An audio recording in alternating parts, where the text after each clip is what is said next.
Hey everyone, we're so glad that you tuned in on this Fireside Friday. We got both of us today, and we have a fire that's keeping us warm. There's kind of an Acts 2 vibe going on here. Fire chilling on the foreheads. But, yeah, I pay him to laugh. Yeah, so we just wanted to ask a couple questions. I'm interviewing Derek today on how could people be on mission. Perhaps you're wondering, I'm quarantined, I'm isolated, how am I going to show the love of Jesus to the people in my neighborhood? How am I going to show the love of Jesus to my community in this time? So Derek, what are some ideas you have on how people in our church, how people in churches across the North Shore can get involved in their communities, can show the love and light of Christ in this difficult time? Yeah, I think that as you guys know, we've been thinking about and talking about during these times the three different facets of discipleship: an up love for God, an inward love for one another in the church, and then an outward love for people that live around us. And I think that right now those first two loves are at least a little easier and practically a little easier to actually get to. People have more time, so hopefully their devotional lives are being encouraged. And we've been trying to get people plugged into small groups and encouraging people to sign up for those and be a part of those even virtually. So hopefully the up and the in are being worked out in life, but in a day and age of social distancing, outreach is a little bit more difficult, a little bit harder to do. And so starting with the practical first, and then maybe getting into some of the deeper thoughts that I've been having just from a biblical perspective on this. Like, I think one thing, if you don't know your neighbors very well, or you're not used to actually doing intentional outreach, I think one of the best ways to be about it is actually to take a prayer walk around your neighborhood. Just to start spending time praying for your neighbors, even if you don't know them by name.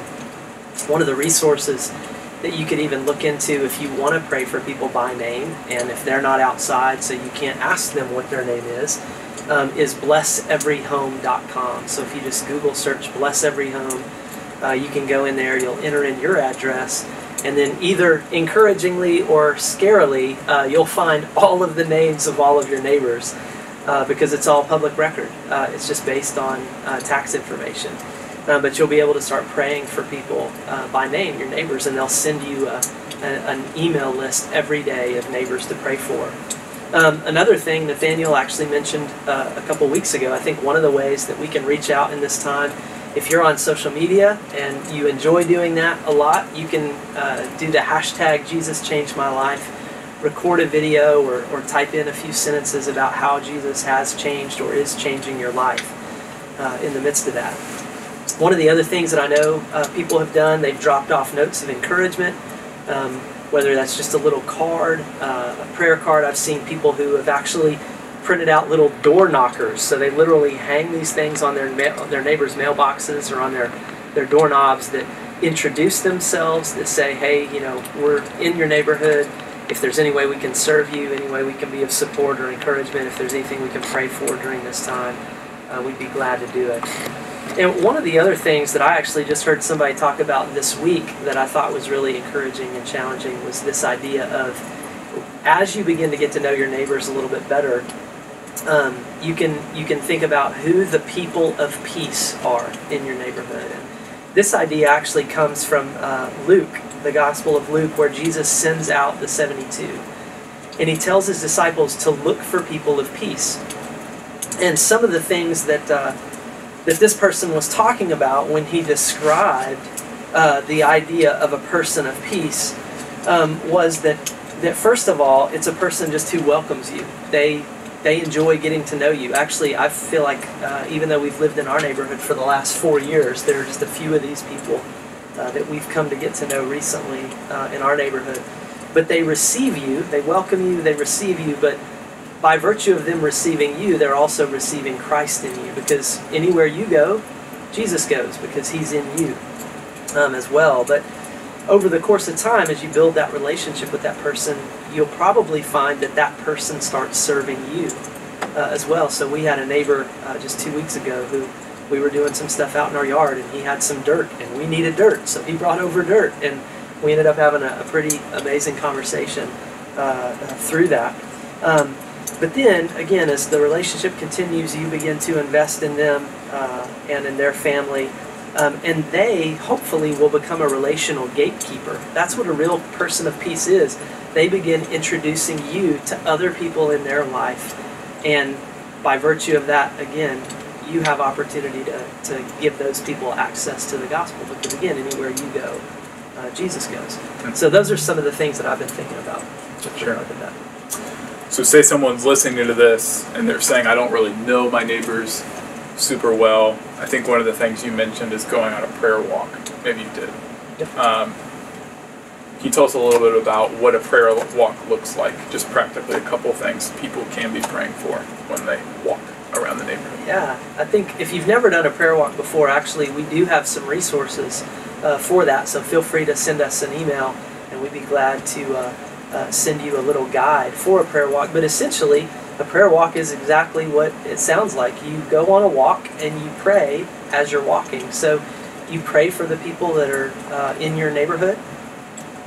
You pray for them if you know that they have kids, or if you come to find out some of their needs, or even if just you see toys in their front yard, you assume that they have kids or they have access to kids. So you just pray with, oftentimes with your eyes open, trying to be observant with what's around you. And you pray based on whatever the Lord brings to mind.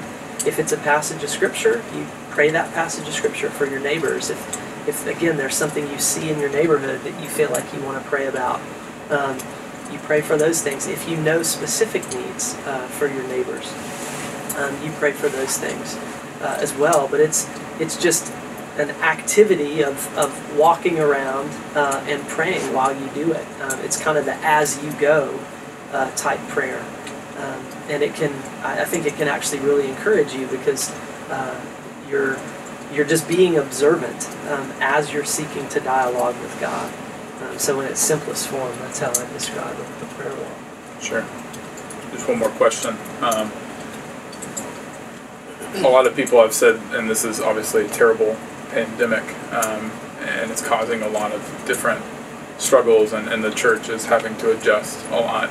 But how could you see this pandemic and the way it's shaped our culture so far leading to revival? What are some possibilities of reaching the North Shore? When we talk about every man, woman, and child having repeated opportunities, how do you see the church changing, or maybe opportunities arising to end that goal because of the pandemic? Kind of a big picture question. But I think that's a great question. I think one of the things that I've at least been reflecting on in the midst of this time is the beauty in the midst of the constraint. Like, it's not ideal. I hate the fact that we're having to socially distance, that we're not able to be together. I hate the fact that this pandemic is happening at all, that people are sick, that people are dying.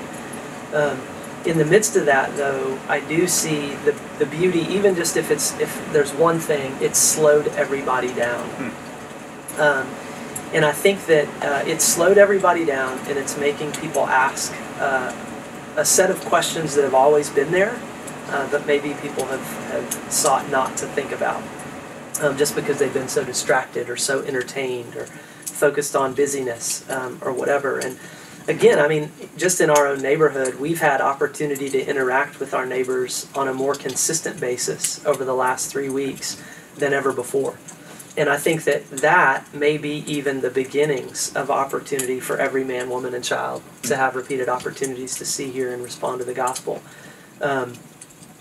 Christians having the opportunity to get to know their neighbors is a really profound and needed thing. And I think we haven't taken the opportunity to do that in the past. Other people haven't had the freedom to be outside. And so even though we might be at a distance from one another during that time, I think this has slowed us down.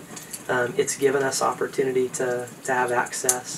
And people seem to be a little bit more spiritually curious, I think, in some sense. And just the last thing that I would say, one of the other things I've been focusing on is, or reflecting on, when I think about the Gospel of Luke again, there are a number of situations where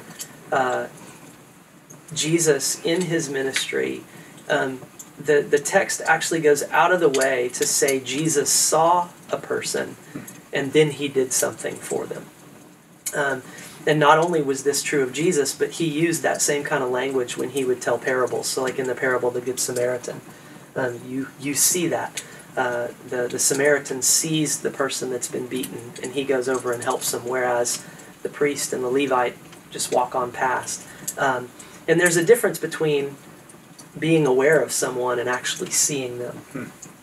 And I think that one of the other things that I've just started noticing too is that when Jesus saw a person, he was oftentimes moved with compassion to do something for them. So in Luke 7, Jesus is walking with a crowd and he comes upon a funeral procession actually. And there's a woman who was a widow who was about to bury her son. And the text says Jesus saw her and he was moved with pity. And again, I mean, Jesus was with an entourage. You know, he was a busy guy. He was doing something. He was going somewhere. But he took the time to see this person. And it caused him to stop. And then he went over and he interacted with this woman. He spoke with her. And of course, you know, in the story, he raises her son from the dead. But I think that a lot of us, this season may actually encourage us to see people differently. It might force us to see our neighbors, gives us the opportunity to see our neighbors, and then hopefully be moved with compassion and pity towards them, figure out ways to get to know them, to become involved, invest, and hopefully share the gospel. So, Thanks so much, Derek. You bet.